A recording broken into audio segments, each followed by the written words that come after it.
I think a lot of people just thought I was an alternate, then fighting Ortiz and wondering what happened with Figueiredo and all this. But so it is nice to explain because it was really like a chaotic like roller coaster, and I can get into detail with you guys. But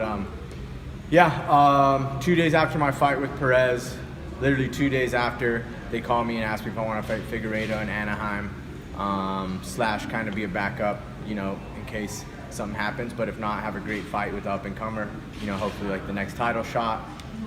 That fight got scratched in Anaheim, and they moved us to Brooklyn, which was a week before, and Figueiredo had issues with that. I don't know, preparation, probably weight cut stuff. It's a week. If you can't make weight in 6 weeks and you're a top 5 and then in the world, it looks kind of bad.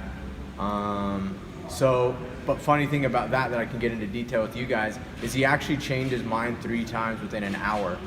So I was in one workout and they called me and said, Figueiredo doesn't want to fight because it's a week earlier, but you're going to be a backup. I was just like, oh, that's super motivating right now in my workout, But I'm just like, whatever. And then literally 15 minutes later, they call. He's like, no, never mind, he's on. He just, he thought it would be bad, but it's a good opportunity, so he's back on. I'm like, that's amazing. I was like, great, motivated again. And then literally by the end of my workout, I got another call that he was out. And I was like, you can't make this stuff up. So I'm talking to people about my fight, but like, it's changing the story every time. I'm just like, they're like, oh, so Figueiredo? I'd be like, what did I tell you last? Because like people walking in and out of the gym, it was crazy. Literally 3 times in one workout. So people coming like from lunch and back, I had to like tell them, oh, it's off now. And they're like, what? But then they walk back to like get a medicine ball. I'm like, it's on. So it was crazy. And that took the fight to me just being an alternate. They're like, listen, we still want you to be an alternate. And I don't know if you guys know how that works, but you make weight, you train for a title fight, which is the hard part, against 2 freaks like TJ or Cejudo. And it's kind of just like, all right, me and my coaches go through all this, but we don't necessarily, get what happens like if our opponent doesn't show up. We're just kind of there.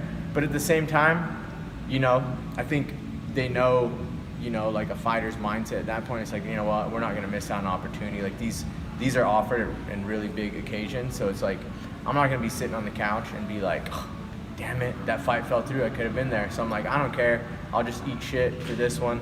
I'll get better for 5 weeks or whatever it may be. And, the fight happens, it doesn't. If not, I got better. I was ready for the opportunity. And then through that, I was just always pushing. I was like, I would still love a fight, obviously. Like that would be ideal. So I still pushed for it.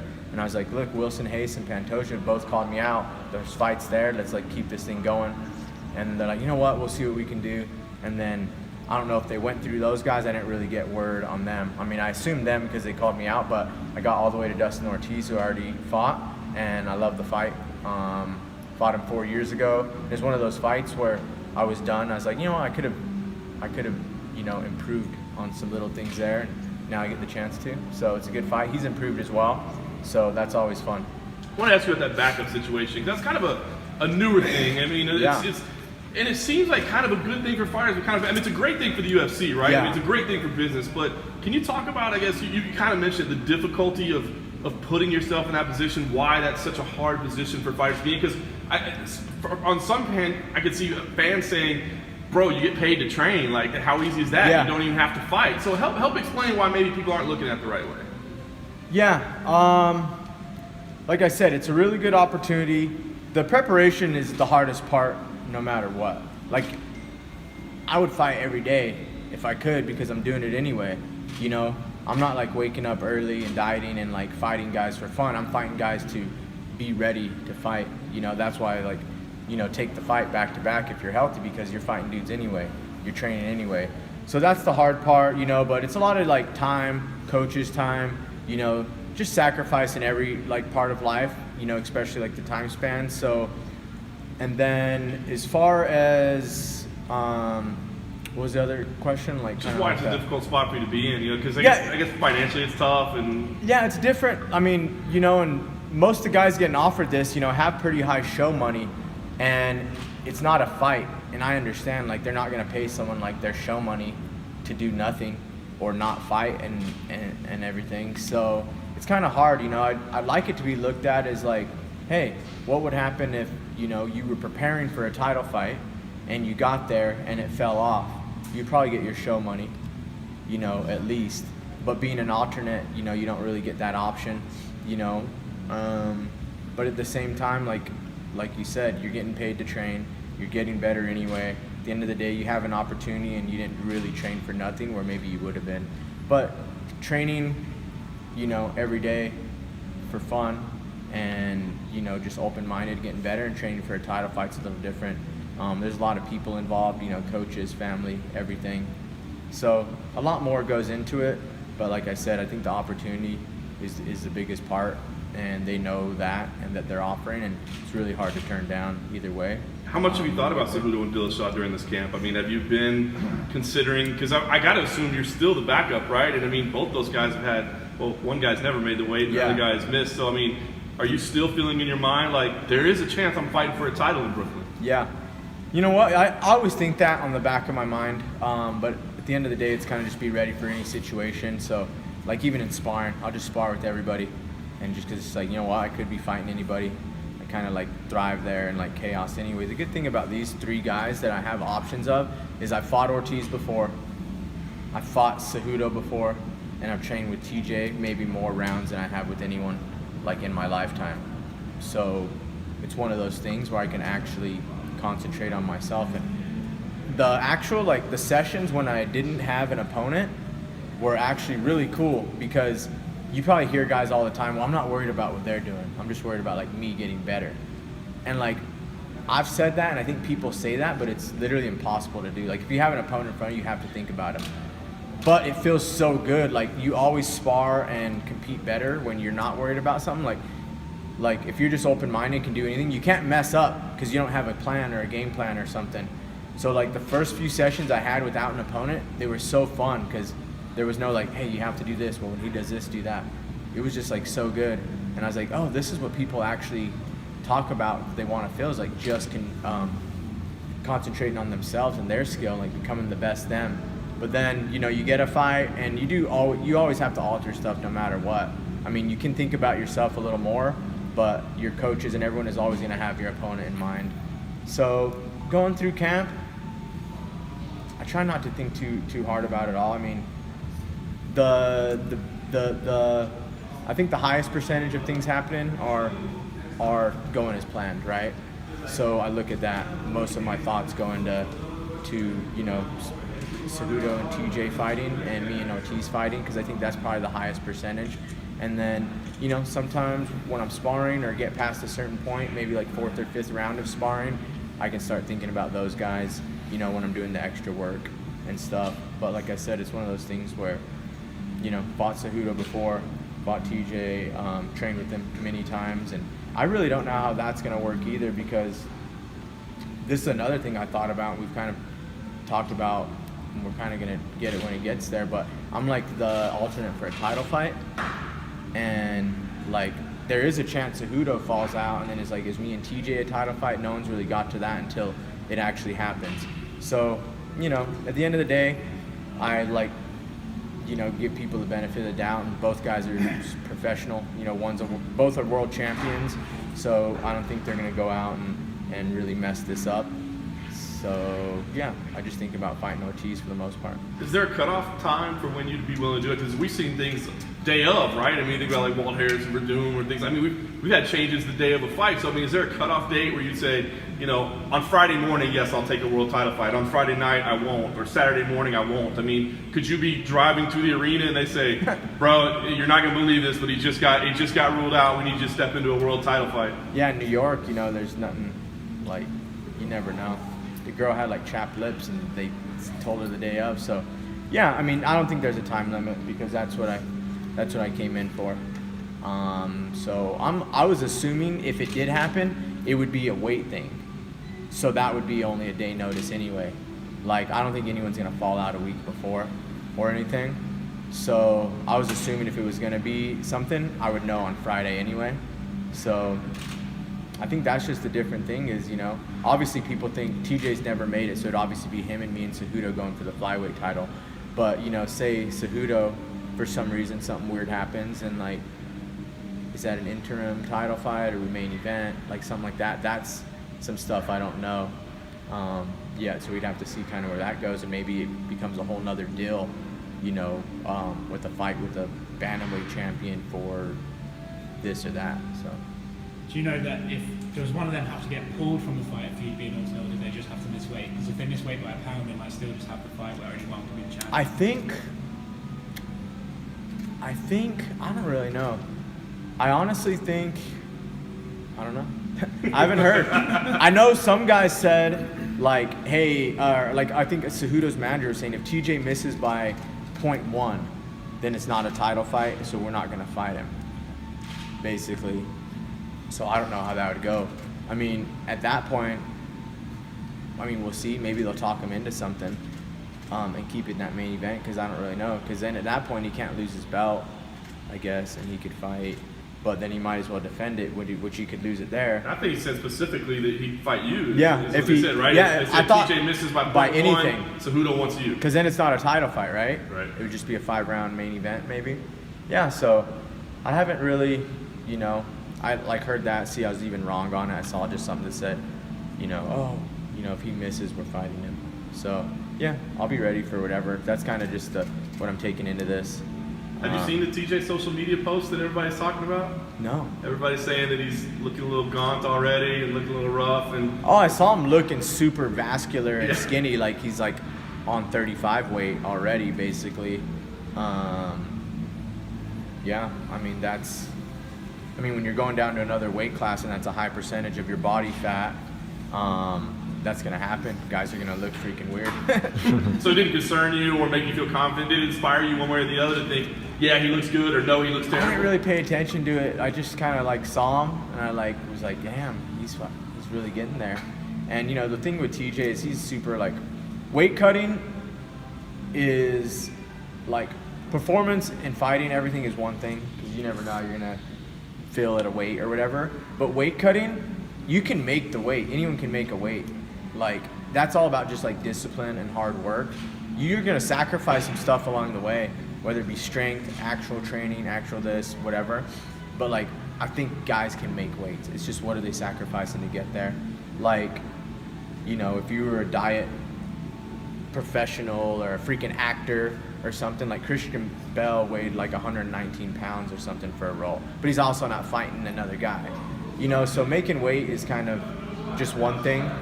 So I don't really look at it too much. I'm just like, oh, like he's definitely gonna make it because TJ's a psycho, and he's one of the hardest workers I know. And it's like that's what it kind of comes down to when you're cutting weight.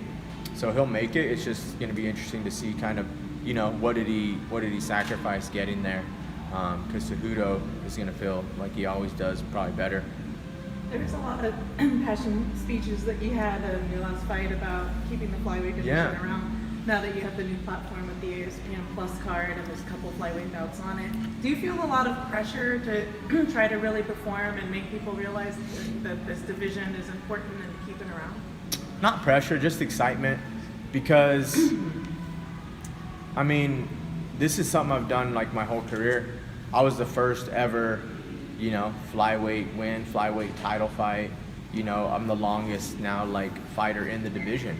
You know, I started the whole thing. So I always felt that in a way, because it was never, I'd say, like welcomed as much as big guys, period. Like there was never like we're on the chopping block and this and that, but there was always something, you know, because we were the new division and everything. So yeah, I mean, I think I've always fought with that in mind, just, you know, but also, I mean, it's individual, but I would look at other guys' fights and, you know, I would root for flyweights getting bonuses of the night and looking good and, you know, looking scary and putting on good fights all the time. So, it's really nothing new. I mean, it has elevated with like a little bit more talk, but that's something that I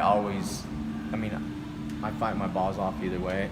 So, no matter what it is, so that's just how it is. But it's always been kind of like since the start, I've always thought like, hey, you know, we need to prove we're the best skilled division there is. Has there been any talk about keeping that division around? Or Not anymore. I keeping feel like it around? really stopped, because there is a title fight, and they are making other fights. I don't know if they're signing guys. I haven't heard, but I know some fights are being made, like new fights. I think there's even some after the title fight that are scheduled. So I don't think they're looking at as like the last thing. So, you never know when what happens in the fight, what they're gonna do. But right now it's business as usual.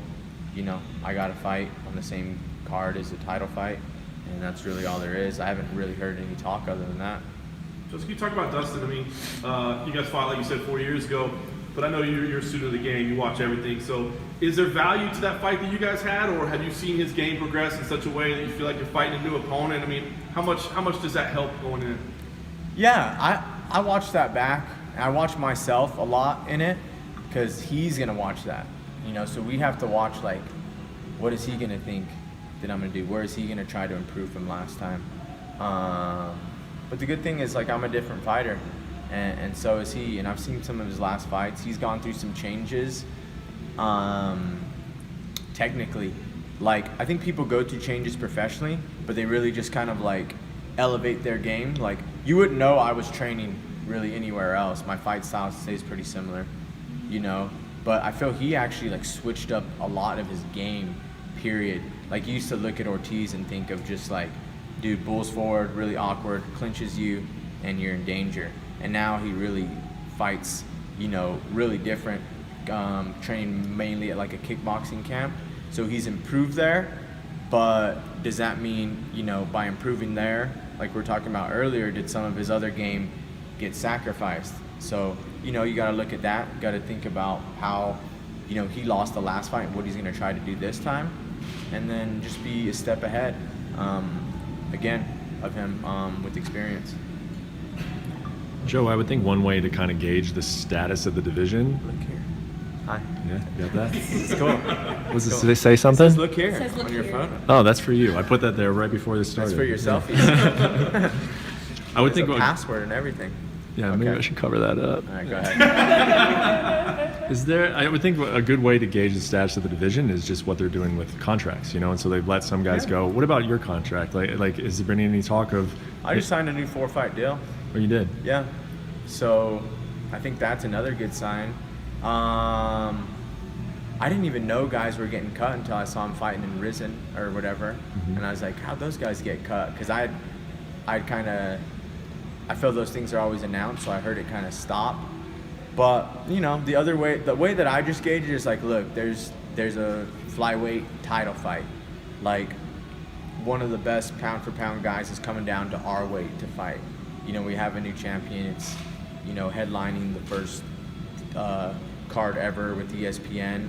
So, that's how I gauge it right now. I'm fighting on it. There's other fights being signed. So I just look at it like that, and then, kind of after the fight, look at it again and see, oh, well, what happened in this fight? What are they going to do now? Because other than that, I mean, I haven't heard anything. Everything, like, really chilled out, I think, once they got that fight, because now it's steady, and they know just like, well, we can't really do anything to division until after this fight with TJ and Cejudo. So yeah, like I said, I just business as usual until, you hear otherwise is kind of how I look at it. And when you were discussing that contract that you just signed, like, did they even bring up, like, hey, if we do get rid of 125, would you want to fight at 135? Like, did they even ask you that? Didn't bring it up. No, nothing like that. 4-fight deal at 25 because, no, they didn't say anything because that would have probably just added more, just more questions and back and forth to the contract. So like I said, I think it's just business as usual until something else, like new 4-fight deal. There was never like, oh, well, if this happens though, or me and my manager weren't like, what if this happens? We're just moving forward how it is. So assuming you fight Dustin, everything goes as planned, what are the stakes of this fight to you? Because we're looking at things like, could you slide into a title fight? We're looking at things, are you battling for the future of the flyweight division? And you seem to feel confident in that. So maybe the things we're focusing on, you're not focusing on. So what are the stakes of this fight to you? I just can, I guess. Like, they're always there, but you just kind of focus on what's in front of you, and you deal with things as they come. like anyway. You know, right now I have a fight, so why would I think about this is my last fight or at the division or what's going to happen here? It's like you just think of what's in front of you and then you move on to the next one, you know, win or lose, and you just take things like that in this sport. I mean, you guys know with news and fights and everything. So yeah, with that being said, the stakes are, you know, really like if I'm already an alternate, you know, and I have a win over the champion, then, you know, I look at it as like I win this fight and, you know, we go for the title.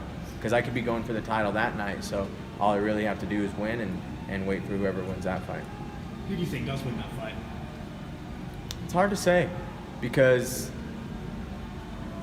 I think the chances go to Cejudo, it being his weight class. Like if it was going up to 35, I think, you know, it would definitely be TJ. That's his weight class. You know, they're going, someone's going up, but like it's a normal thing for Cejudo. This is what he does. He's the champion at 125. TJ's making his first ever like cut. There's things go into that. Like you lose strength, you know, you lose speed just going down a weight class. TJ's technical abilities are incredible, but I don't know. I mean, you can obviously win. I don't think there's an advantage. I just think it kind of slides towards the guy whose weight class it's at, especially when other guys coming down. If the weight class is out of it and it's just skill versus skill, who would win? Well, I think TJ's like one of the most impressive fighters that we have, period. You know, some of the best stand-up that there is, wrestling ground. So, you know, I think he has one of the most rounded skill sets, period. So skill-wise, yeah, I definitely think TJ. Having fought Henry and then being obviously familiar with TJ, is TJ that much bigger than him? Cejudo's pretty big. Cejudo's thick and strong. He's a freaking brick. Giant back, you know, big head. Like he's just, where like TJ's lean, but he's obviously bigger. Like he's a little taller and he has mass to him. Like TJ's not a skinny guy. You know what I mean? Like he has big legs, everything. So it's hard to say. TJ's definitely the bigger guy. You know, I think that's why he's fought the majority of his career at a weight class above. But Cejudo's big when you get in there. For 25er, he's big. And TJ, at the end of the day, like even if you look at the two side by side on an off day and one looks bigger than the other, like TJ's losing 10 pounds of that to get there. Mm-hmm. You know what I mean? Like he might put it back on, but it's not going to be the same as you know, like him just weighing in at that. Like he's still losing something to get there and putting it back on. So it'll be interesting to see like what they are the night of the fight and stuff like that. But at the end of the day, TJ is going to become a 10, you know, pound smaller version of himself, and they're already, you know, pretty similar in size. Well, the politics are big in this sport. I mean, we just went over so many things, and you're really flexible in your thoughts. You kind of roll with the way things are. Do you think you've gotten more mellow? That you've matured more? Would you have been like this when you first started looking at it? Yeah, I think so. I just feel, yeah, like there's no right or wrong, you know, like just being here is kind of, I don't know. I think as you get older and experience, like, and you deal with more things, you realize just not to really, you know, take everything so serious, I guess. So it just comes with life and experience. Anyone that gets older, you know, like when you're freaking 20, like this something might be the most like important thing in your life, and then you get older and you're like, that didn't even like matter. I'm like, it just, you know, nothing matters. Like bigger things start to matter. So I think that's where I've gotten really in my life. And like fighting still, you know, like my whole life and everything, but it's just easy to roll with the punches, you know, when you have like an actual another life.